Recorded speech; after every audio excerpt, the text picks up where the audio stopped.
এবার নজর রাখবো আবহাওয়ার দিকে। সকাল থেকেই ঘন কুয়াশায় ঢাকলো কলকাতা। দৃশ্যমানতা কমে গিয়েছে অনেকটাই এবং তার পাশাপাশি আবহাওয়া দপ্তর সূত্রে যেমনটা জানা যাচ্ছে, আগামী দুদিন ঊর্ধ্বমুখী থাকবে পারদ। বুধবারের পর ফের পারদ পতন। কুয়াশায় ঢাকলো ভোরের কলকাতা। সরাসরি আমাদের সঙ্গে রয়েছে প্রতিনিধি প্রীতি পাত্র। প্রীতি, সকাল থেকেই ঘন কুয়াশা দেখা যাচ্ছে এবং দৃশ্যমানতা অনেকটাই কমে গিয়েছে।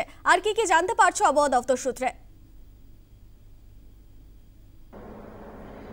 দেখো, দৃশ্যমানতা প্রায় 50 মিটারের নিচে নেমেছে দক্ষিণবঙ্গের 5টি জেলায়, যেটা ইতিমধ্যে জানা যাচ্ছে। তার মধ্যে কিন্তু রয়েছে পূর্ব এবং পশ্চিম বর্ধমান, মুর্শিদাবাদ, নদিয়া এবং বীরভূম। এই 5 জেলায় কিন্তু একেবারে 50 মিটারের নিচে নেমেছে দৃশ্যমানতা।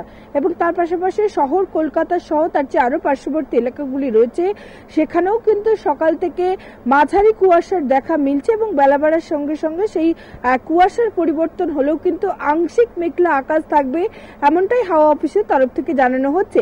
এবং তুমি যেমনটা বললে যে তাপমাত্রা বৃদ্ধি, যেটা আগে থেকেই আবহাওয়া দপ্তরের তরফ থেকে পূর্বাভাসে বলা হয়েছিল যে রবিবার থেকে আবহাওয়ার বিপুল পরিবর্তন হবে, অর্থাৎ যে শীতের আমেজ, অর্থাৎ জাঁকিয়ে শীত পড়েছিল বঙ্গে, সেই শীতের আমেজ থেকে কিন্তু তাপমাত্রা আরো 2 থেকে 3 ডিগ্রি সেলসিয়াস বাড়বে। সেই মতো দেখা গেল একেবারে 14 ডিগ্রির ঘর থেকে কিন্তু রাতের তাপমাত্রা 16 ডিগ্রির ঘরে পৌঁছলো এবং দিনের যে তাপমাত্রা, সেই তাপমাত্রা কিন্তু 26 ডিগ্রি সেলসিয়াসের ঘরে। অর্থাৎ যে শীতের আমেজ অনুভব করছিল বঙ্গবাসী, সেই শীতের আমেজ কিন্তু আপাতত সেই শীতের আমেজের পথে কিন্তু কাটা হয়ে দাঁড়ালো পশ্চিমী ঝঞ্ঝা। কারণ আবহাওয়া দপ্তরের তরফ থেকে যেটা জানা যাচ্ছে, পশ্চিমী ঝঞ্ঝার কারণেই কিন্তু উত্তর পশ্চিমের যে হিমেল হাওয়া, যে হিমেল হাওয়ার ফলে জাঁকিয়ে শীত পড়ে, সেই হিমেল হাওয়া প্রবেশের পথে কিন্তু বাধা সৃষ্টি করছে এই পশ্চিমী ঝঞ্ঝা। এবং যে কারণেই কিন্তু বঙ্গের তাপমাত্রার পারদ ঊর্ধ্বমুখী হচ্ছে। এবং তার পাশাপাশি যেহেতু বঙ্গোপসাগর থেকে প্রচুর পরিমাণে গরম পূবালি হাওয়ার প্রবেশ করছে এবং সেই কারণেও কিন্তু তাপমাত্রা বৃদ্ধি পাচ্ছে।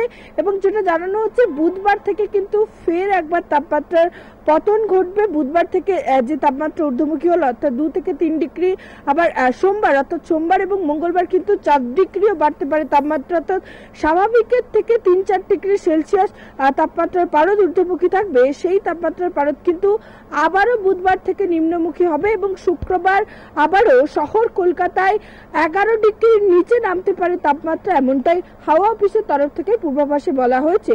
তবে আপাতত কিন্তু রবিবার অর্থাৎ আজ থেকে কিন্তু ফের একবার তাপমাত্রার ঊর্ধ্বমুখী হলো। একদিকে যেমন দিনের তাপমাত্রা বাড়লো, অন্যদিকে রাতের তাপমাত্রাও কিন্তু বাড়লো। এবং উত্তরবঙ্গের ক্ষেত্রে আমি তোমায় জানিয়ে রাখবো, দার্জিলিং এর কিন্তু যে তাপমাত্রা ছিল সেই তাপমাত্রায় বজায় থাকলো এবং ওপরের 5 জেলা উত্তরবঙ্গের অর্থাৎ দার্জিলিং, কালিম্পং, জলপাইগুড়ি, কোচবিহার, এই সমস্ত জেলায় কিন্তু ঘন কুয়াশার সতর্কতা বার্তা জারি করা হয়েছে, যেটা ইতিমধ্যেই হাওয়া অফিসের তরফ থেকে জানানো হচ্ছে। 200 মিটারের মধ্যে কিন্তু দৃশ্যমানতা নামবে। ফলে যারা পর্যটকরা দার্জিলিং গেছেন বা এই আলিপুরদুয়ার, জলপাইগুড়ি যাচ্ছেন, তাদের জন্য কিন্তু ইতিমধ্যেই সতর্ক বার্তা জারি করা হয়েছে। এবং দার্জিলিং এবং কালিম্পংয়ে কিন্তু বলা হচ্ছে সোমবার এবং মঙ্গলবার হালকা বৃষ্টির সম্ভাবনা রয়েছে, তার সঙ্গে কিন্তু তুষারপাত হবে। এবং দক্ষিণবঙ্গে তাপমাত্রার পারদ ঊর্ধ্বমুখী হলেও উত্তরবঙ্গে জেলাগুলির ক্ষেত্রে কিন্তু তাপমাত্রার পারদ আপাতত ঊর্ধ্বমুখী হওয়ার কোনো সম্ভাবনা নেই। যে তাপমাত্রার পারদ যেখানে রয়েছে সেই ডিগ্রির ঘরেই কিন্তু থাকবে, এমনটাই হাওয়া অফিসের তরফ থেকে জানানো হচ্ছে। তবে সব মিলিয়ে ফের একবার কিন্তু দক্ষিণবঙ্গের তাপমাত্রার পারদ বাড়লো এবং সোমবার এবং মঙ্গলবার আরো বাড়তে পারে তাপমাত্রা, এমনটাই কিন্তু হাওয়া অফিসের তরফ থেকে জানানো হচ্ছে। ধন্যবাদ প্রীতি।